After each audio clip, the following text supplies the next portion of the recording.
हर बार बलात्कार किया जा रहा है संविधान के साथ खिलवाड़ किया जा रहा है। हर बार संविधान को लेकर उल्लंघन किया जाता है। जब देखो संविधान के साथ खिलवाड़। हम इस देश को गांधी जी का देश मानते हैं, इस देश को बाबा भीमराव अंबेडकर का देश मानते हैं, इस देश को मौलाना अबुल कलाम आजाद का देश मानते हैं, कवि नजरुल इस्लाम का देश मानते हैं। हम नाथूराम गोडसे का देश नहीं मानते हैं, जिस वजह से नाथूराम गोडसे महात्मा गांधी का हत्यारा, और उस नाथूराम गोडसे का अगर कोई आदेश में चलेगा तो वो गोली के अलावा कुछ नहीं सीखेगा, वो गोली ही चलाना सीखेगा। और इसने संविधान को अपने हाथ में कैसे लिया, प्रशासन के सामने रहते हुए गोली कैसे चलाया? गोली चलाने का हक उसको था, गोली चलाने का अधिकार उसको था, या योगी जी के आदेश में गोली चलाया, या स्मृति ईरानी के आदेश में गोली चलाया, या मोदी जी के आदेश में गोली चलाया, या भारतीय जनता पार्टी के आदेश में गोली चलाया? ये सिर्फ अतीक अहमद का मामला नहीं था, ये एक मुसलमान है जिस वजह से उसे मारा गया। बाबरी मस्जिद का फैसला जब हुआ था, अगर हम लोगों को कानून के द्वारा, संविधान के द्वारा फैसला आया, हम लोग उस फैसला में माना, हम लोग चाहे वो सही फैसला हो चाहे गलत फैसला हो, उस फैसलों को भी हमने स्वीकार किया है। ठीक है, हमारा संविधान के द्वारा वो फैसला आया, चाहे वो गलत फैसला हो चाहे सही फैसला, क्योंकि हम संविधान को इज्जत करते हैं।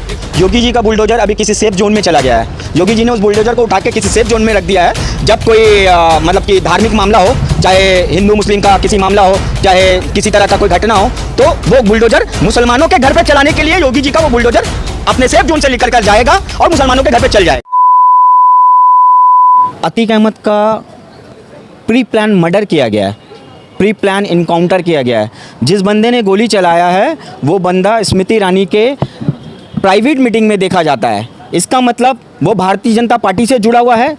आज जब उसको अरेस्ट किया गया है, अरेस्ट करने के बाद पता चलता है कि वो बहुत गरीब घर का लड़का है। अगर वो गरीब घर का लड़का है तो 7 लाख का आर्म्स उसके हाथ में कैसे आया, उसको दिया कैसे गया?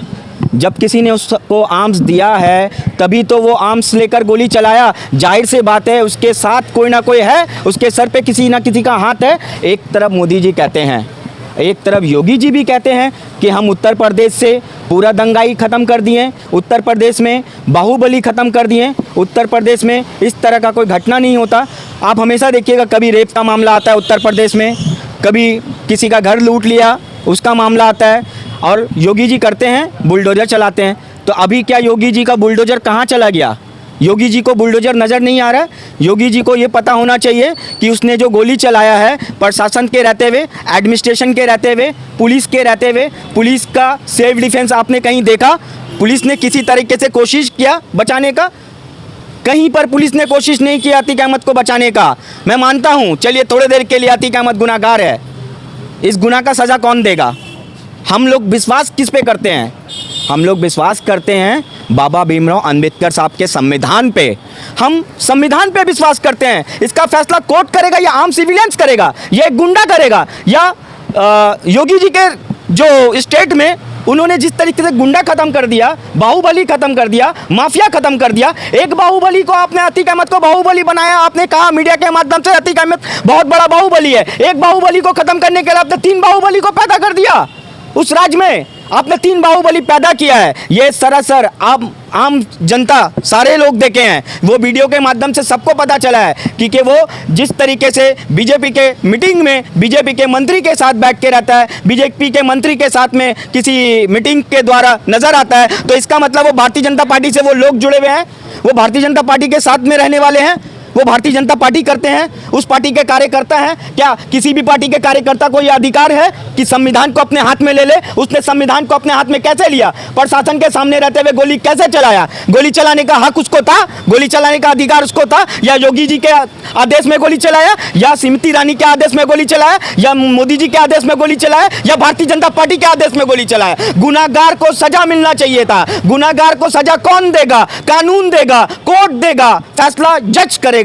लेकिन एक आम सिविलियन कैसे फैसला कर सकता है? मेरा सवाल ये है। यूपी के सरजमी से माफिया कम हो गया। मोदी जी ने कहा था कि माफिया हम खत्म कर देंगे। अगर एक माफिया को खत्म करने के लिए 3 माफिया को आप पैदा करते हैं तो ऐसा देश नहीं चाहिए जिसका संविधान का बलात्कार हो रहा है। हर बार बलात्कार किया जा रहा है संविधान के साथ खिलवाड़ किया जा रहा है। हर बार संविधान को लेकर उल्लंघन किया जाता है। जब देखो संविधान के साथ खिलवाड़। हम इस देश को गांधी जी का देश मानते हैं, इस देश को बाबा भीमराव अंबेडकर का देश मानते हैं, इस देश को मौलाना अबुल कलाम आज़ाद का देश मानते हैं, कभी नजरुल इस्लाम का देश मानते हैं। हम नाथूराम गोडसे का देश नहीं मानते हैं, जिस वजह से नाथूराम गोडसे महात्मा गांधी का हत्यारा, और उस नाथूराम गोडसे का अगर कोई आदेश में चलेगा तो वो गोली के अलावा कुछ नहीं सीखेगा, वो गोली ही चलाना सीखेगा। और हम महात्मा गांधी का आदेश, नेता सुभाष चंद्र बोस का आदेश में चलने वाले हैं, हम भारत का संविधान को मानने वाले हैं, हम उस देश को मानते हैं। जिस वजह से आज हम भी कहते हैं कि अतीक अहमद अगर गुनहगार है तो उसको सजा कानून देगा। एक आम सिविलियंस का हक नहीं है कि आम सिविलियंस अतीक अहमद को गोली मारे और बीच चौराहे में मारे। इसके वजह से और गुंडा राज बढ़ गया है आज। और साथ ही साथ ये बात आप लोग जान लीजिए, ये सिर्फ अतीक अहमद का मामला नहीं था, ये एक मुसलमान है जिस वजह से उसे मारा गया। हमें उस बात से ऐतराज नहीं है, वो गुनहगार है तो उसको सजा दीजिए।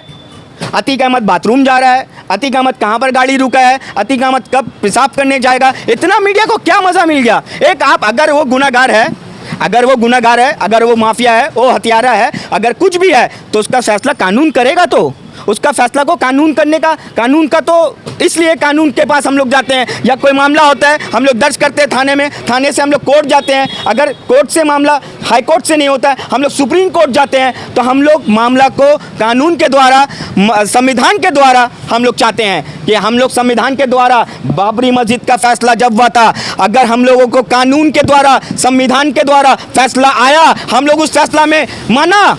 हम लोग चाहे वो सही फैसला हो चाहे गलत फैसला हो, उस फैसलों को भी हमने स्वीकार किया है, क्योंकि हमारा संविधान के द्वारा वो फैसला आया, चाहे वो गलत फैसला हो चाहे सही फैसला, क्योंकि हम संविधान को इज्जत करते हैं। एक तरफ से आप जो है संविधान की इज्जत करते हैं बोल रहे हैं, दूसरी तरफ से मुसलमान और हिंदू कर रहे हैं। 2009 में वही अतीक अहमद के कुछ के द्वारा 2 मदरसा की लड़कियों को जो है रात भर बलात्कार किया गया था, तब क्या वो मुसलमान नहीं था? आज एक मुसलमान मर गया तो उसमें जो है आप लोग का इतना प्रॉब्लम क्या हो? देखिए, मुसलमान मरा है चाहे हिंदू मरे, प्रॉब्लम उस बात से नहीं है, क्योंकि हम सेकुलर हैं, हमको सेकुलर का पहचान देना नहीं पड़ेगा, क्योंकि by choice of I am Indian, क्योंकि हमने हिंदुस्तान को खुद कबूल किया है। 1947 के बाद मेरे बाप दादा ने, जब 2 नेशन थ्योरी के बाद मेरे बाप दादा ने हिंदुस्तान को खुद से चूज़ किया। हम बाई चॉइस ऑफ इंडियन हैं। आप अगर कहेंगे कि हिंदू हो या मुसलमान हो, हम जाति धर्म के आधार पे नहीं बात करते हैं, क्योंकि जिस तरीके से आज इस देश के साथ, इस देश के कानून के साथ बलात्कार किया जा रहा है, आपको बता दे ये कब से हो रहा है? ये हो रहा है सिर्फ 2014 के बाद से। और वो भी बता दूंगा हम आपको किस वजह से हो रहा है। 2014 के बाद भारतीय जनता, मोदी जी के गलत नीतियों के कारण ये देश बर्बादी के कगार में खड़ा हो चुका है। मोदी जी के, ये साफ साफ दिख रहा है, मोदी जी के गलत नीतियों के कारण ये देश बर्बादी के कगार में खड़ा हो चुका है, और इस तरीके से बर्बादी के कगार में खड़ा हो चुका है कि ये देश अब बर्बाद होने के एकदम खत्म पे है। मुसलमानों का ये भी कहना है कि हिंदुस्तान में मुसलमान सबसे ज़्यादा सेफ है, बल्कि दूसरे कंट्री में जहाँ पे मुसलमानों की तादाद ज़्यादा है, या गल्फ कंट्री अब मैं बोल सकता हूँ कि वहाँ पे चोरी का सज़ा मौत होता है, रेप का सज़ा बहुत गंदा होता है। उस हिसाब से तो हिंदुस्तान में तो उस तरह का जो मुसलमानों पर सज़ा ही नहीं। सुनिए, सबसे पहली बात, हम दूसरे मुल्क से अपने मुल्क का तुलना नहीं करेंगे। हमारा मुल्क पूरे वर्ल्ड में 1 नंबर मुल्क था, और हम हिंदुस्तानी हैं। हमें गर्व है कि हम हिंदुस्तानी हैं। अगर किसी और मुल्क का अगर कानून का बात करेंगे तो हमारा मुल्क का कानून बहुत अच्छा कानून है, हमारा मुल्क का संविधान बहुत अच्छा संविधान है, और उसी संविधान को लेकर हम चलते हैं, और उसी संविधान को हम मानते हैं, और उसी संविधान पे विश्वास करते हैं। जिस वजह से मैं आपको कहना चाहूँगा, हम दूसरे मुल्क का कानून को हम नहीं मानते, हम अपने मुल्क को देखने जाएंगे, और हमारा मुल्क का कानून को हम पसंद करते हैं, और हमारा मुल्क का कानून हमारा अमन और शांति का कानून है। देखिए, हम हत्यारे का खिलाफ हैं। अगर किसी भी इंसान का, किसी भी व्यक्ति का अगर हत्या किया जाता है, हम उसके खिलाफ आज नहीं, कल नहीं, हमेशा से रहते हैं, क्योंकि गलत गलत है और सही सही है। गलत सही का फैसला कानून ही करेगा, हम तो नहीं कर सकते। क्योंकि अगर उमेश पाल का हत्या हुआ तो उस वक्त भी उसको सज़ा मिलना चाहिए था, और जो सज़ा आज मिलने वाला था वो सज़ा उस वक्त क्यों नहीं? ये तो कानून का फैसला था, क्योंकि जो कंप्लेन के द्वारा, आप पुलिस के द्वारा, प्रशासन को एक्टिव होना चाहिए था, उत्तर प्रदेश का एडमिनिस्ट्रेशन को एक्टिव होना चाहिए। ये तो सारा सर एडमिनिस्ट्रेशन की गलती है कि अगर उमेश पाल का हत्या हुआ, अगर अतीक अहमद के लोगों ने किया है, अतीक अहमद के लोग ने किया है उमेश पाल का हत्या, तो उस वक्त उमेश पाल के लोगों को हत्या करने वाले लोगों को अरेस्ट करना चाहिए था, और अरेस्ट करके उस वक्त में उसका जांच करना चाहिए, जांच कमेटी बैठाना चाहिए था। आपको मालूम होना चाहिए कि उस एडमिनिस्ट्रेशन का गलती है, कि एडमिनिस्ट्रेशन अगर भूल करता है तो सजा एडमिनिस्ट्रेशन को भी देना चाहिए। मैं योगी जी को ये बात कहना चाहता हूँ को योगी जी आज जिस तरीके से उत्तर प्रदेश का कानून की बात करते हैं ना, एडमिनिस्ट्रेशन की बात करते हैं दूसरे स्टेट को लेकर, मैं कहूँगा कि उत्तर प्रदेश में law and order Yogi ji का पूरा फेलियर है। क्योंकि इसलिए फेलियर है, आप देख लीजिए जिस तरीके से पुलिस के गाड़ी से उतरकर वो आ रहा है, और जब कोर्ट में ले जाया जाता है तो उसके साथ में 100 पुलिस साथ में रहता है। और आज जब उनको एक चाहे मेडिकल का मामला हो या कोई भी मामला हो, और साथ ही साथ उसके 14 दिन का उनको टाइम दिया गया था, और ख़ास करके जेल में कुछ लोग जो बड़े अधिकारी हैं वहाँ से साफ साफ स्टेटमेंट आया कि उसको इनकाउंटर कर दिया जाएगा। तो ये साफ सफा लोगों को दिख रहा है कि वो इनकाउंटर का ही मामला था, वो डायरेक्ट मर्डर का ही मामला था, ये साफ दिख रहा है। का बुलडोजर अभी किसी सेफ जोन में चला गया है। योगी जी ने उस बुलडोजर को उठा के किसी सेफ जोन में रख दिया है। जब कोई मतलब कि धार्मिक मामला हो, चाहे हिंदू मुस्लिम का किसी मामला हो, चाहे किसी तरह का कोई घटना हो, तो वो बुलडोजर मुसलमानों के घर पे चलाने के लिए योगी जी का वो बुलडोजर अपने सेफ जोन से लेकर कर जाएगा और मुसलमानों के घर पे चल जाएगा। ठीक है, वो तो उसमें नाम आप तो देख रहे हैं कि जो हत्यारा है उसमें नाम किसका है, वो किस नाम का, और वो ऐसा नाम लेता है मर्डर करने के बाद कि जय श्री राम का। हमको तो इस बात का बहुत दुख है कि अगर मतलब कि एक राम का नाम मर्डर करने के बाद, राम का नाम कौन लेता है मर्डर करने के बाद? राम को बदनाम करने का एकदम साजिश है, और राम को बदनाम कर रहे हैं। ये कौन कर सकता है? ये सिर्फ भारतीय जनता पार्टी ही कर सकती है, क्योंकि धर्म के राजनीति वही करती है, धर्म के आधार पे वोट वही लेती है। भारतीय जनता पार्टी तो धर्म के आधार पे वोट मांगती है, और राम के नाम पे ही तो वोट उनको मिलता है। तो राम का नाम मर्डर करने के बाद भी उन राम का नाम इस्तेमाल कर रहे हैं।